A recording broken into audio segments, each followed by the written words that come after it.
Biarlah yang kehendak-Mu yang terjadi. Kami tidak izinkan suatu pusat kuasa apapun di luar daripada Tuhan. Kami tolak memotongkan hancurkan dalam nama Yesus. Tapi kami dengan otoritas Allah, kami berjalan dengan Engkau, Roh Kudus yang memimpin kami. Dalam nama Tuhan Yesus, kami menyerahkan setiap jemaat Tuhan yang mungkin dalam perjalanan. Bahkan dan kami percaya bersama-sama, kami memuji muliakan Engkau Tuhan. Di dalam nama Tuhan Yesus. Haleluya. Dan saya memuji Tuhan Bapa kami. Amin. Shalom. Terima salam berikutnya. Bapak senyuman yang terbaik, yang termanis. Haleluya. Mari bangkit berdiri. Karena saat ini sudah memasuki suasana Natal. Ya. Kita sudah mulai Natal yang pertama. Yuk sudah melakukan Natal pertama. Hari ini nanti ada Natal sekolah minggu. Mari kita puji Dia. Haleluya. Kita surga berjumpa.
pembelaan Tuhan atas seluruh hidup kami.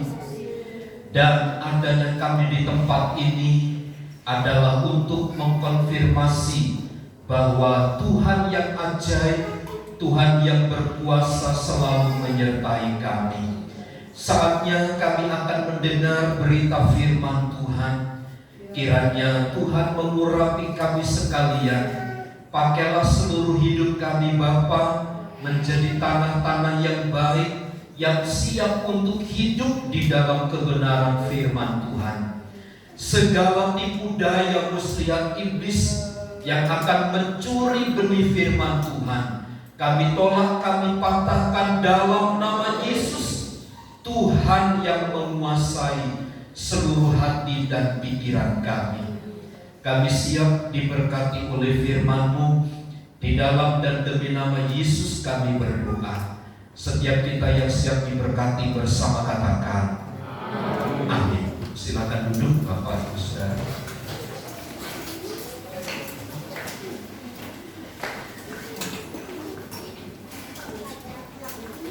Dalam Injil Matius pasal yang ke-13, Injil Matius pasal 13, kita akan membaca ayat yang ke-8 dan ayat yang ke-23. Matius 13 ayat 8 dan ayat 23. Mari kita baca bersama ayat ini dalam hitungan yang ketiga, 2, 3. Dan sebagian jatuh di tanah yang baik lalu berbuah, ada yang 100 kali lipat, ada yang 60 kali lipat, ada yang 30 kali lipat. Ayat 23. Yang ditaburkan di tanah yang baik ialah orang yang mendengar firman itu dan mengerti, dan karena itu ia berbuah. Dan yang 100 kali lipat, ada yang 60 kali lipat, ada yang 30 kali lipat. Puji Tuhan.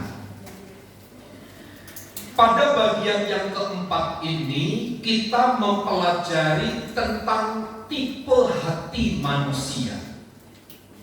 Sebab kalau kita belajar dari pertama, kedua, dan ketiga, juga keempat ini, sebenarnya dapat kita simpulkan sederhana. Orang berbuah atau tidak itu tergantung kepada jenis hatinya di dalam mendengar atau menerima firman Tuhan. Khususnya di dalam ayat 8 dan diartikan di dalam ayat 23 ini adalah jenis hati yang diperkenan oleh Tuhan, yang disebut sebagai tanah yang baik. Tanah yang baik itu adalah tanah yang tidak di pinggir jalan pada bagian pertama, di mana ketika benih itu ditabur, tetapi ada burung-burung, ada si jahat yang mengambilnya. Tanah yang baik itu bukan pula tanah yang berbatu-batu atau tanah yang berbatu-batu. Tanah yang baik itu tidak berbatu. Senang sesaat untuk menerima, tetapi ketika ada ujian atas firman yang didengar itu, secepat ujian itu muncul, sebegitu pula lah dia berubah dan meninggalkan Tuhan. Tanah yang baik juga tidak seperti semak duri. Yang dimaksudkan adalah hati yang penuh dengan kekhawatiran akan dunia ini. Itu sebabnya tanah yang baik adalah tanah yang menghasilkan buah pada akhirnya. Dan hanya jenis hati yang baik, tanah yang baik inilah yang dapat menghasilkan buah. Kalau kita belajar dari tipe 1 sampai tipe 3, jangankan berbuah, mereka hanya sekedar bertumbuh saja. Dan dalam hitungan waktu yang sesaat. Kenapa? Karena firman itu hanya sekedar ditabur. Kalau Bapak Ibu Saudara mencermati pernyataan ini dengan baik, firman Tuhan hari-hari ini ditabur melalui banyak hal. Kalau Bapak Ibu Saudara lihat di Facebook, lihat di Instagram, dan di tempat-tempat media yang lain, ada majalah-majalah rohani yang disampaikan adalah benih-benih dari firman itu. Tetapi pertanyaannya, seberapa hasil dari benih yang diterima itu? Atau mungkin bahkan ada orang seperti yang ditabur di pinggir jalan, yang justru malah memaki-maki, yang justru malah menyalahkan. Saya dengar satu kisah dari Florence. Dia bilang tidak mau di satu gereja A. Kenapa? Kesimpulan dia adalah karena dia tidak senang ditegur oleh firman Tuhan. Dia tidak mau beribadah di satu gereja tertentu. Kenapa? Karena dia tidak mau hamba Tuhannya itu menegur orang yang berdosa. Nah, inilah tipe-tipe hati yang tidak baik ketika mendengar firman Tuhan. Jangankan berbuah. Lalu saya pasti sepakat, orang ini pasti cari tempat, cari gereja, cari komunitas yang hanya sekedar menyenangkan telinga saja. Padahal kalau kita mau mengkaji lebih dalam, firman Tuhan itu sebenarnya untuk apa? Bukankah dia mendidik, menyatakan kesalahan? Bukankah dia juga berfungsi untuk menegur dan seterusnya? Tetapi pada sebagian orang tidak senang ditegur oleh firman Tuhan. Padahal konsep firman Allah tentang seseorang yang bertumbuh berbuah di dalam Tuhan harus juga melalui hal-hal yang demikian. Di dalam Injil Yohanes pasal yang ke-15 disebut begini, untuk dapat berbuah, menghasilkan buah, itu harus melalui ujian demi ujian. Dalam Yohanes pasal yang ke-15 ayat 1 sampai ayat yang ke-6. Saya baca demikian, ayat 1 sampai ayat 6. Pokok anggur yang benar. Akulah pokok anggur yang benar, dan Bapakkulah pengusahanya. Setiap ranting yang padaku yang tidak berbuah dipotongnya, dan setiap ranting yang berbuah dibersihkannya, supaya ia lebih banyak berbuah.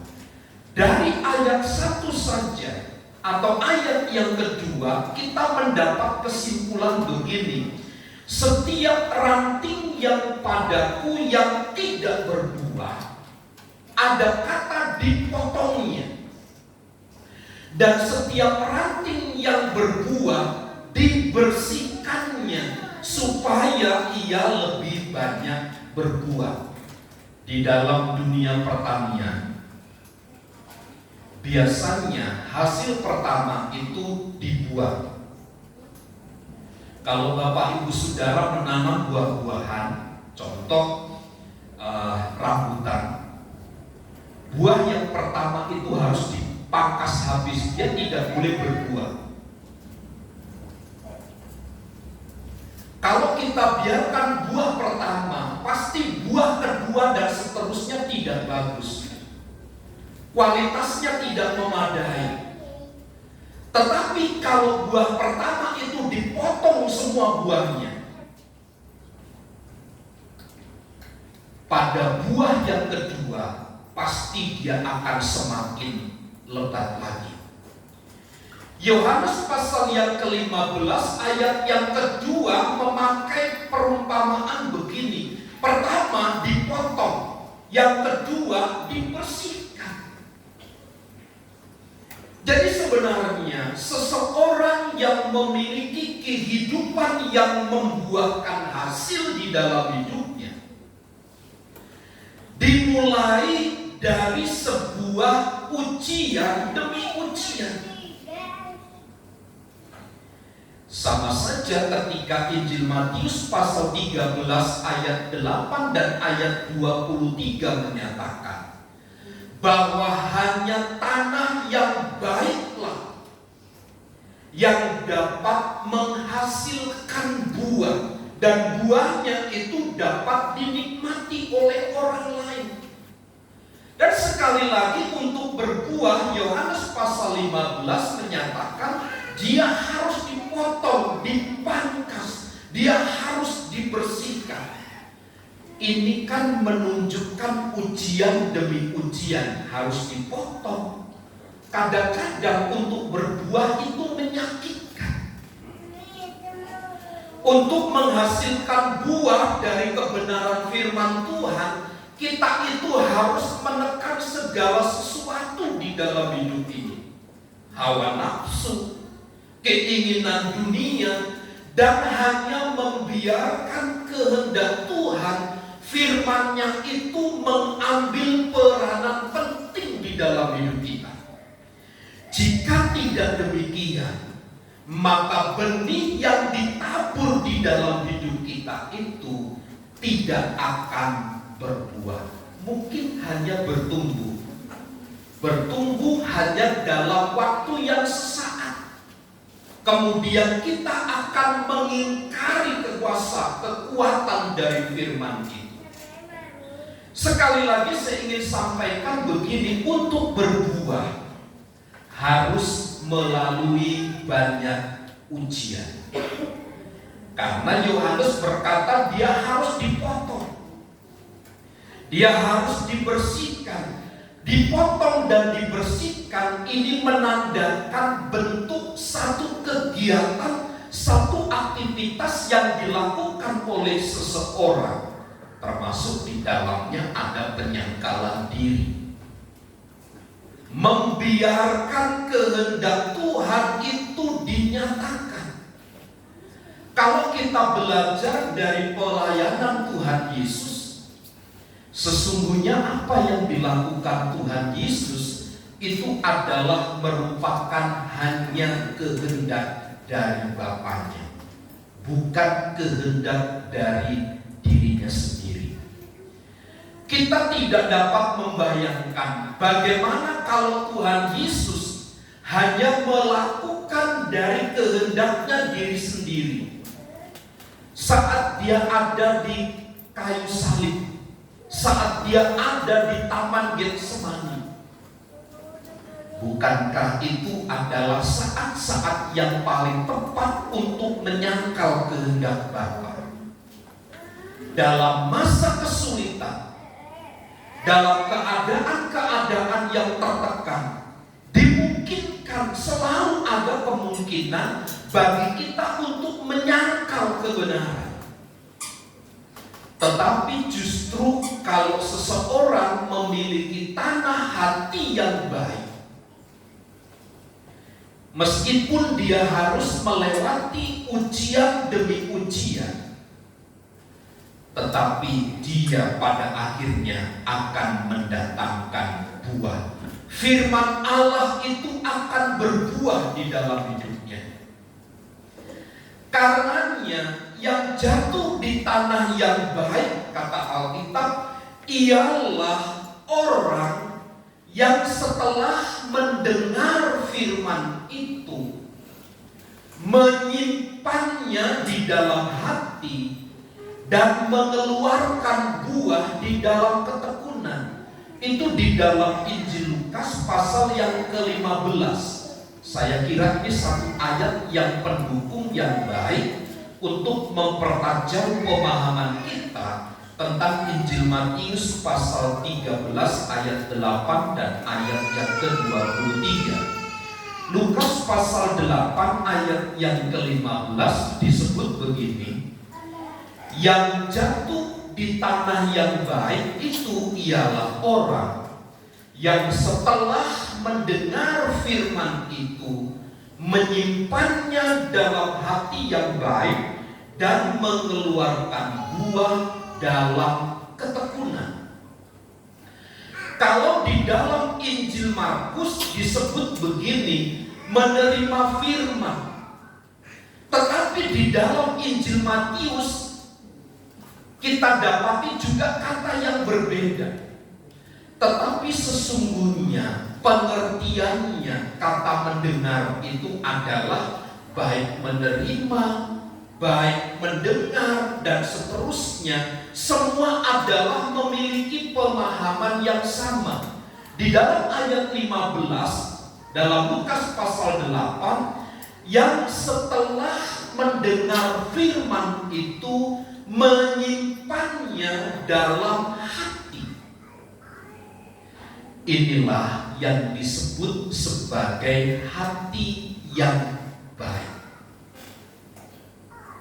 Ketika mendengar firman Allah, dia mengerti.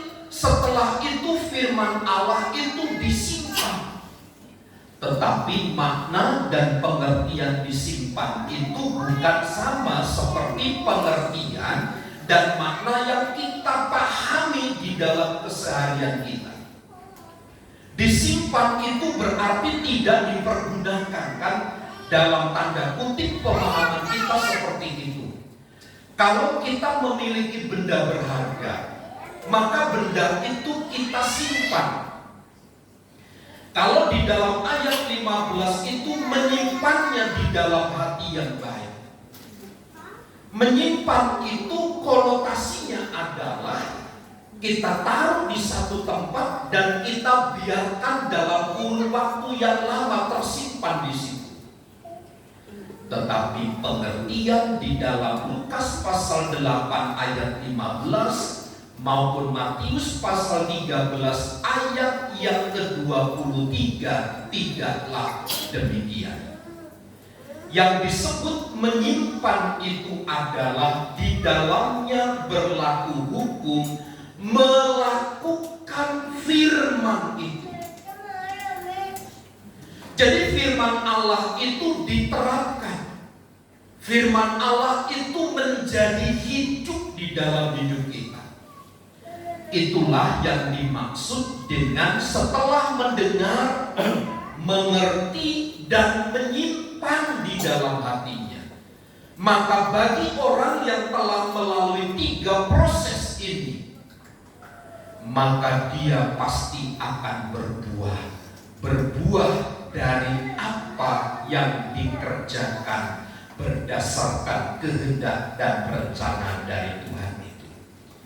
Itu sebabnya bagi kita sekalian berlaku hukum ini. Tidak mungkin kita berbuah kalau kita tidak mendengar, kita tidak mengerti, dan kita tidak menyimpannya di dalam hidup kita. 3 hal ini merupakan satu proses yang menyakitkan. Di dalamnya ada ujian-ujian yang harus kita kerjakan. Sulit Bapak Ibu Saudara untuk melakukan firman Tuhan. Kita enggan melakukan itu. Kenapa? Karena itu menyakitkan. Karena itu mengurangkan sesuatu dari apa yang kita pertahankan dari hidup kita. Contoh kasus saja Bapak Ibu Saudara tentang persepuluhan. Kami juga di sinode terus digencarkan begitu. Untuk memberi perpuluhan itu susah setengah mati. Sampai di sinode itu sampai ada wacana setiap gereja yang memberi perpuluhan nanti dicatat, diumumkan begitu. Siapa gereja-gereja yang tidak memberikan perpuluhan, maka dia tidak boleh mengikuti kegiatan-kegiatan sinode seperti buka puasa, seperti rapat-rapat tahunan dan seterusnya. Itu bentuk disiplin. Meskipun ada disiplin yang diberlakukan, sulit sekali. Karena menganggap begini, ada sesuatu yang berkurang, ada sesuatu yang hilang dari apa yang dia terima. Padahal kan janji firman Tuhan 10% itu kan miliknya Tuhan, bukan milik kita. Itu harus kita kembalikan. Maka kembali itu kan miliknya Tuhan. Bahkan kan Tuhan berjanji Maleakhi 3 itu, Tuhan akan menggaransi dengan pekerjaan yang baik, dihilangkan dari belang, pelahap dan seterusnya. Tuhan yang menjaga dan melindungi usaha kita. Sekali lagi Bapak Ibu Saudara, untuk tinggal di dalam kebenaran sulit memang. Karena ada sesuatu yang hilang dari dalam diri kita. Ada sesuatu yang sulit kita lepaskan. Itu sebabnya beberapa kali saya sampaikan di mimbar ini, bukan seberapa banyak yang kita dengar dari firman Tuhan yang membuat kita diberkati sesungguhnya, tapi seberapa banyak yang dapat kita lakukan dari firman itu. Dari kecil kita telah dididik oleh firman Tuhan, dengar cerita-cerita firman Allah yang hidup. Tuhan Yesus yang mengatasi badai, Tuhan Yesus yang menyembuhkan segala macam sakit, penyakit dan seterusnya. Kenapa kita susah mengaplikasikan hal itu di dalam hidup kita ini? Karena memang untuk berbuah di dalam kebenaran harus melalui ujian. Dia mendengar, dia mengerti dengan baik, bahkan dia harus menyimpan, yang dimaknai sebagai yang melakukan, yang menghidupi kebenaran itu. Karenanya Bapak Ibu Saudara, pertumbuhan rohani hanya akan terjadi ketika seseorang memiliki hati yang baik, ketika dia dapat melakukan kehendak firman Tuhan itu. Nah, di dalam tipe hati yang keempat, tenang tanah hati yang baik ini, saya memberi 2 kesimpulan yang saya berharap ini menjadi satu pengertian dari keseluruhan tentang makna daripada tanah yang baik, yang kemudian disebut sebagai yang menghasilkan buah itu. Setiap orang, setiap kita telah ditabur oleh benih firman Tuhan, yang menjadi bagaimana, yang menjadi pertanyaan dalam hidup kita. Apa respon kita terhadap benih firman Tuhan itu? Bagaimana hati kita di dalam menyambut benih firman Tuhan itu? Hal ini terkait dengan bagaimana kesiapan hati kita di dalam menerima firman Tuhan itu. Setiap kali saya katakan begini, mengapa persembahan Habil diterima oleh Tuhan, sedang persembahan Kain tidak diterima oleh Allah? Salah satunya dalam makna rohani dari persembahan itu, salah satu pengertiannya adalah karena Habil mempersiapkan segala sesuatunya dengan baik. Ada aturan-aturan yang tidak dilanggar oleh Habil ketika dia mempersembahkan ternak-ternaknya. binatang yang berumur 1 tahun tidak lebih, binatang yang tidak bercacat celah, binatang yang dipersiapkan sedemikian rupa. Itu sebabnya persembahan Habil diterima dengan baik oleh Tuhan. Tapi mungkin beda dengan Kain yang secara serampangan mempersembahkan hasil dari pertaniannya. Mungkin bukan yang terbaik yang diberikan, mungkin ada cacat celahnya. Mungkin itu adalah panen yang gagal yang dipersembahkan kepada Tuhan. Maksudnya ketika Kain mempersembahkan dari kegagalan usahanya ini, dia berharap pada waktu berikutnya Allah mengubahkan menjadi baik, tidak mengalami kegagalan panen dan seterusnya. Seperti ada sebuah penyuapan kepada Tuhan. Kalau saya melakukan di dalam kegagalan saja, maka Tuhan akan memberkati di kemudian, memberikan panen yang baik. Cara Tuhan tidak demikian dalam memberkati gereja dan umatnya.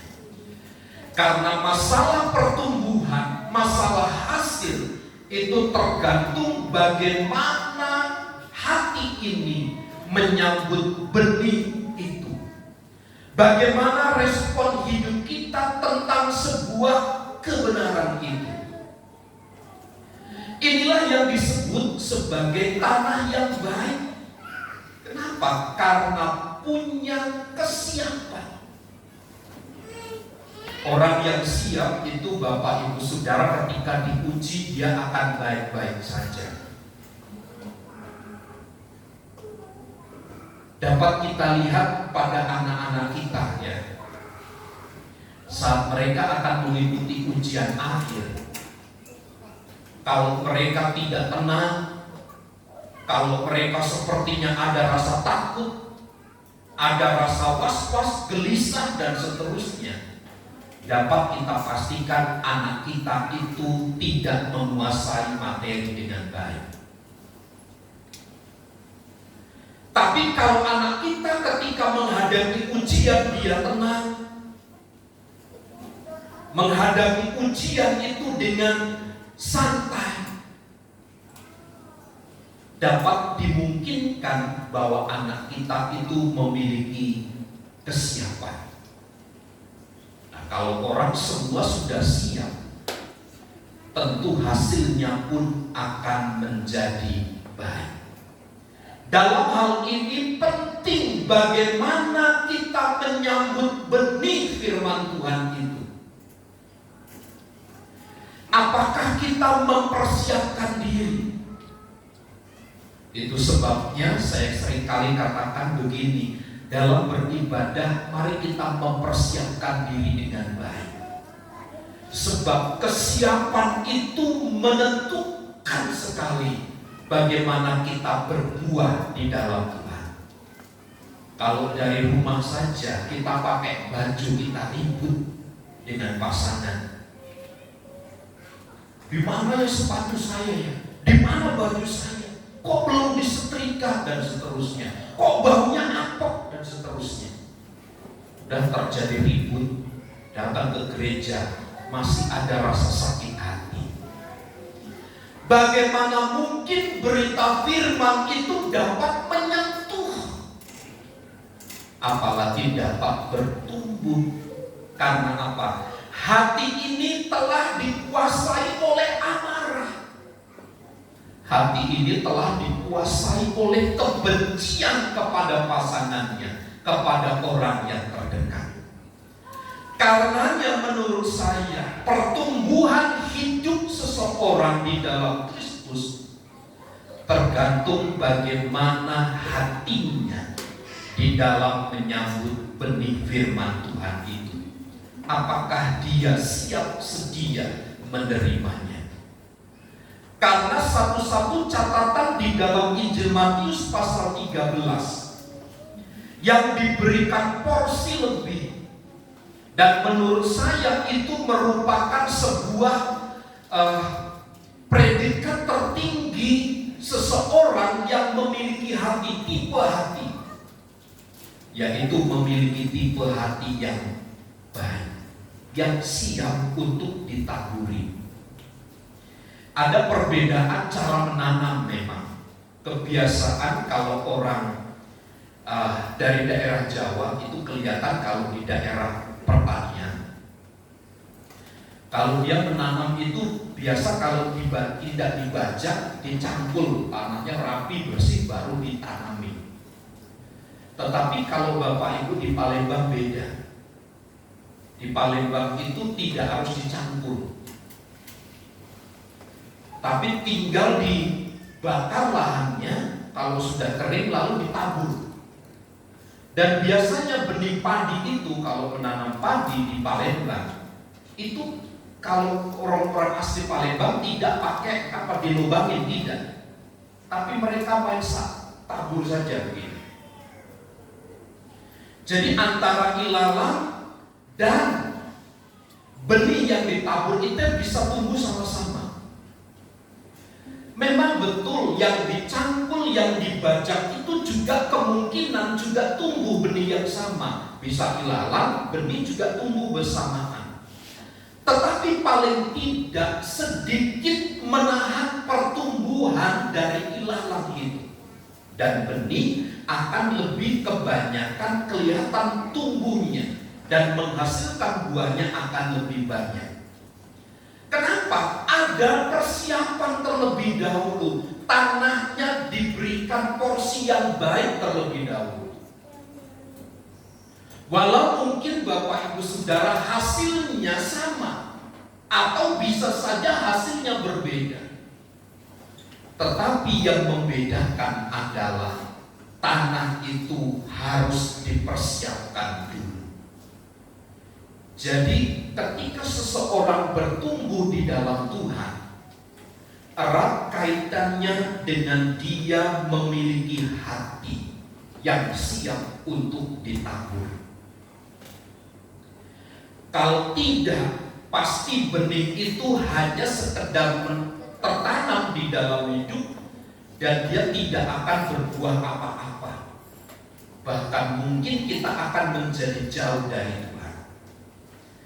Kesimpulan yang kedua yang saya coba sampaikan berdasarkan Injil Matius pasal 13 ayat 8 sampai 23, yang disebut tanah yang baik atau hati yang baik itu adalah orang yang haus dan lapar. Di dalam kitab Amsal pasal 27 ada satu ayat yang dikonfirmasi oleh Salomo tentang hal yang demikian, haus dan lapar. Amsal 27 ayat yang ke-7.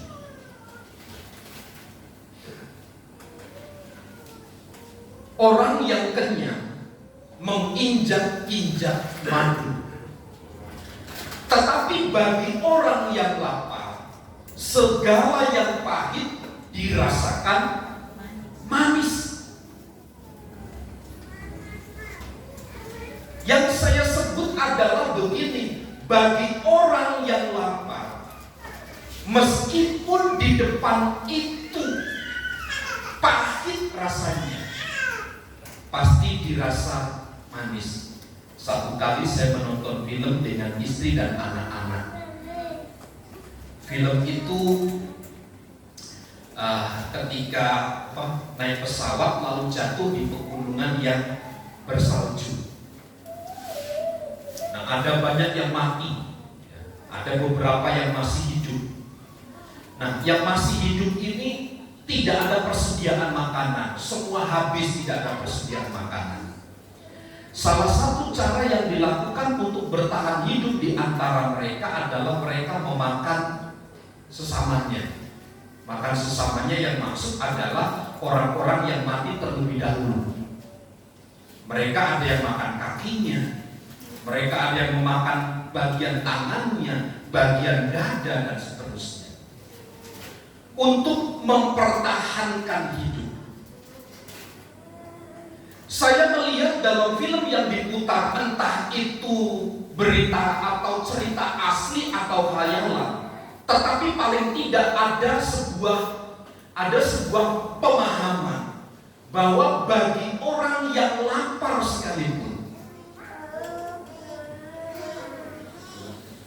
memakan sesamanya itu bagi dia tidak jadi persoalan gitu. Kalau Bapak Ibu Saudara di hutan tidak ada apa-apa, maka segala sesuatu yang di hutan itu adalah harus menjadi makanan. Sekali lagi, bagi orang yang lapar, segala yang pahit itu dirasa manis. Orang yang lapar dan haus akan kebenaran, meskipun firman Tuhan itu rasanya menyakitkan, rasanya membuat tubuh ini pahit, tapi bagi mereka yang haus dan lapar, harus memiliki sebuah keyakinan bahwa itu manis rasanya. Saya tidak tahu karena saya belum ompong gigi saya ya. Jadi bisa tanya, ada engkong ya? Engkong nggak hadir ya? Ada beberapa orang bilang saya begini, sesungguhnya yang bisa merasakan itu bukan lidah.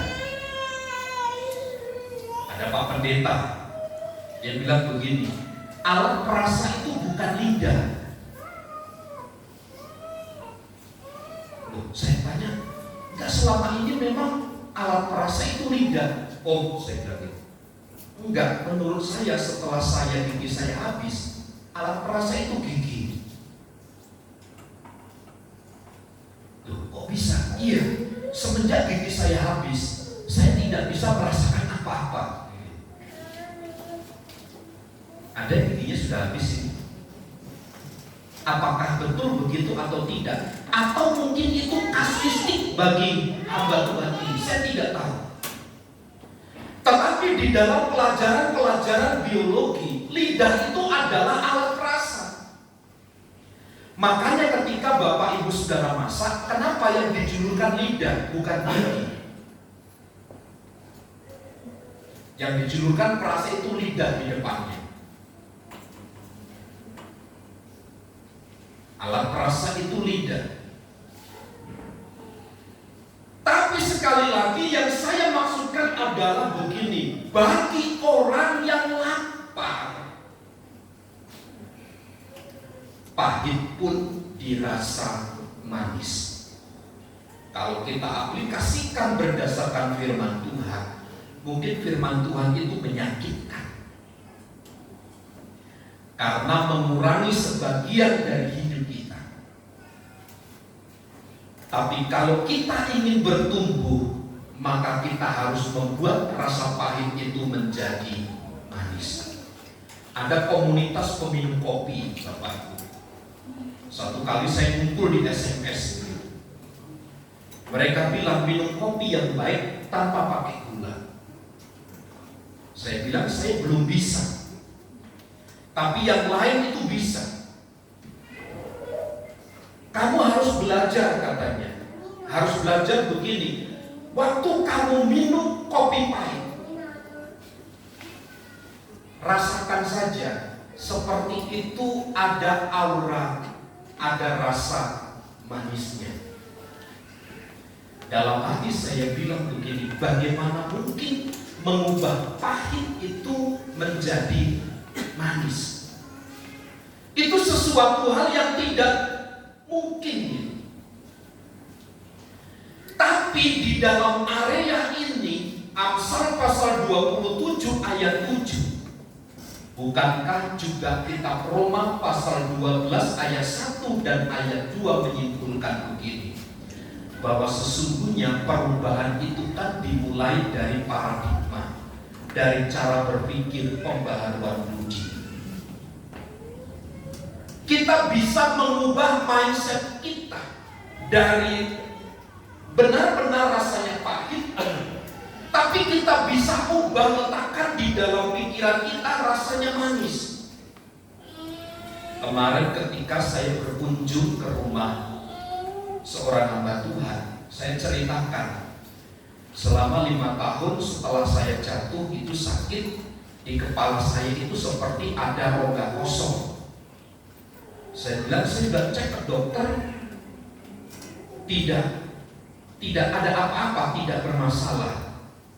Lalu ada seorang teman hamba Tuhan ini bilang, Pak, kemarin kami ada seminar, katanya begitu. Dia tunjukkan bahwa sekarang itu di dalam telinga kita itu ada keseimbangan, katanya. Nah, bisa saja yang Bapak maksud ada rongga di kepala itu dari telinga. Saya sampai bilang begini, enggak Pak, waktu kepala saya geleng-gelengkan, bunyi cek di kepala sini. Tapi Pak, kalau sudah semua kelihatan baik, itu biasanya dari telinga. Oh, saya bilang pantas dokter tidak bisa memberi jawaban. Setelah di MRI, setelah dicek kepala tidak ada masalah. Bisa kemungkinan dari telinga Pak.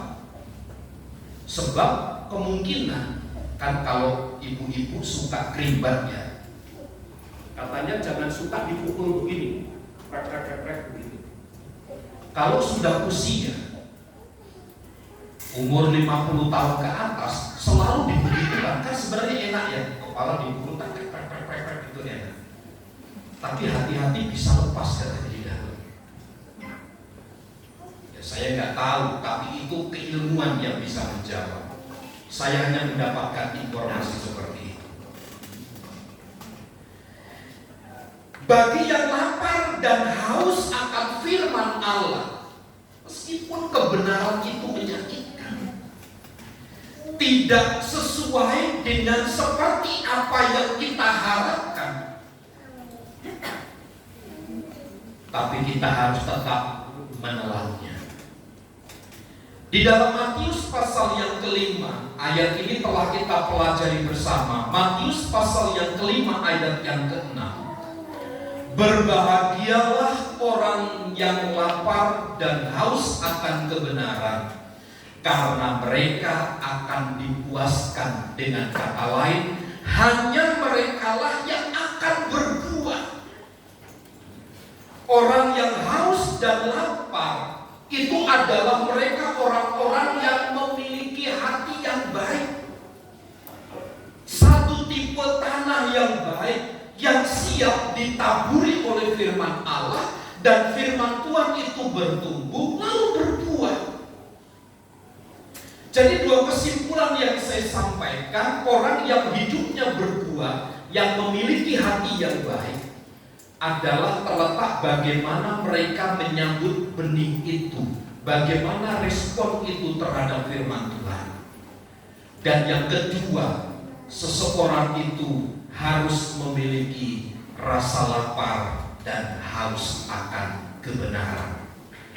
Maka Matius pasal 5 ayat yang ke-6, mereka disebut sebagai orang-orang yang dipuaskan. Mereka adalah orang-orang yang berbuah. Kiranya kebenaran ini tidak hanya sekedar menjadi satu pelengkap pemahaman kita, tetapi mari bersama-sama kita belajar untuk dapat menghidupi kebenaran itu, sehingga kita bersama-sama maju, bertumbuh, dan berbuah-buah di dalam Tuhan. Tuhan Yesus memberkati. Mari kita tundukkan kepala dan kita berdoa. Berita firman Tuhan telah ditaburkan kepada kami. Saatnya bagi kami untuk menghidupi firman Allah itu, meskipun mungkin firman Allah itu menyakitkan, membuat tubuh jasmania kami tidak nyaman, tetapi akan membentuk tubuh rohania kami berbuah-buah lebat untuk kemuliaan nama Tuhan. Karenanya berikanlah kepada kami hati yang baik untuk setiap benih yang ditaburkan kepada kami, Berikan kemampuan kepada kami untuk mengerti firman-Mu dengan baik, untuk menyimpannya dan melakukan di dalam hidup kami sehari-hari, dan kami akan berbuah-buah di dalam ketekunan kami di dalam Kristus. Berkati setiap jemaat-Mu yang hadir pagi hari ini, kiranya kami menjadi umat yang semakin bertumbuh, menjadi umat yang dewasa, menjadi umat yang kuat di dalam Tuhan, seperti yang Tuhan kehendaki di dalam firman-Mu. Kami terima firman-Mu dengan hati bersyukur di dalam nama Yesus. Setiap kita yang diberkati bersama katakan amin. Terima kasih Bapak Gembala dengan firman yang sudah disampaikan. Biarlah setiap kita menjadi pendengar atau menjadi pelaku firman Tuhan. Tiba saatnya kita memberi yang terbaik buat Tuhan yang bertugas bersama ke depan. Mari kita satukan hati kita berdoa. Terima kasih Bapak buat pagi hari ini. Sudah mendengar kebenaran firman-Mu. Tiba saat itu orang memberi yang terbaik. Apapun yang diberikan dari kerjakan semua berhasil karena bersama dengan Tuhan. Habis datang di negeri. Dalam nama-Mu yang dimuliakan. Dalam nama Tuhan Yesus. Amin. Mari masuk ke dalam.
Setelah ibadah kita pagi hari ini jam 10 pagi, anak-anak sekolah minggu akan mengadakan ibadah Natal, perayaan Natal. Ya, jadi anak-anak dipersilakan nanti tinggal sejenak menanti jam 10 dan rekan-rekannya. Selamat ulang tahun kepada Bapak Zakaria Esrom Yumai tanggal 12. Selamat ulang tahun Pak. Ibu Naomi Sitorus tanggal 14. Ibu Sitorus. Bapak Nihema Daili tanggal 16. Selamat ulang tahun Pak. Kemudian Ibu Pangaribuan tanggal 16. selamat ulang tahun Ibu. Kemudian Bapak Rizwan Sitorus tanggal 17, selamat ulang tahun, Tuhan memberkati. Kita berdoa bagi jemaat-jemaat Tuhan yang sakit dan membutuhkan pertolongan, kiranya Tuhan menolong dan memberkati mereka. 2 minggu ini kita telah adakan janji iman untuk pembelian perluasan rumah ibadah. Jemaat Tuhan telah mengumpulkan sudah sekitar 75%. Bagi Bapak Ibu Saudara yang mau terlibat di dalam pembiayaan untuk pembelian rumah ibadah, bisa menghubungi Ibu Lili, bisa menghubungi Ibu Lili. Ada yang bukan masalah besar atau kecilnya Bapak Ibu, tetapi bagaimana bersama-sama kita mendukung pelayanan pekerjaan Tuhan, ya. Bagaimana bisa mendukung pelayanan pekerjaan Tuhan, dan doakan biar semua berjalan dengan baik. Jika ingin Bapak Ibu Saudara terlibat di dalam janji iman perluasan tempat ibadah per bulan, nanti silakan menghubungi Ibu Lili. Ibu Lili yang mencatat nanti semuanya. Demikian pengumuman yang saya sampaikan. Tuhan Yesus memberkati.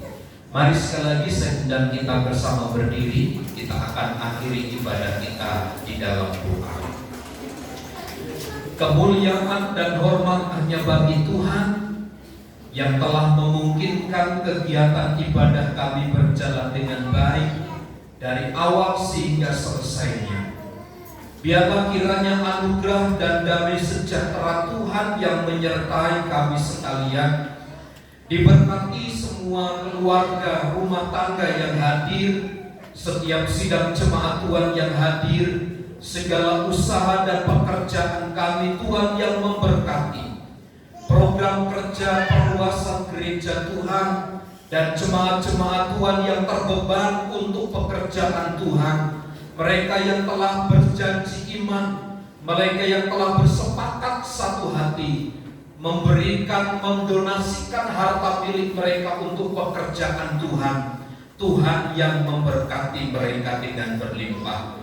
Berkati usaha pekerjaan sidang jemaat Tuhan, berkati usaha dan pekerjaan kami, kiranya nama Tuhan disanjung dan ditinggikan. Berdoa bagi saudara dan saudari kami yang berulang tahun pada bulan ini Tuhan, baik Bapak Zakaria Zumai, Bapak Ibu Naomi Sitorus, Bapak Mihema Daily. Amba berdoa bagi Ibu Pangaribuan, berdoa bagi Bapak Rizwan Sitorus. Tuhan berkati mereka dengan berlimpah. Apa yang mereka kerjakan, apa yang mereka buat menjadi berhasil. Kemurahan dari Tuhan dinyatakan bagi mereka dengan berlimpah. Karenanya kami berdoa, biarlah damai sejahtera Tuhan menyertai mereka sekalian. Amba berdoa bagi saudari Luciana Isoyong Tuhan yang sedang mengalami sakit. Amba berdoa dari tempat ini, Tuhan jamah, Tuhan sembuhkan dalam nama Yesus.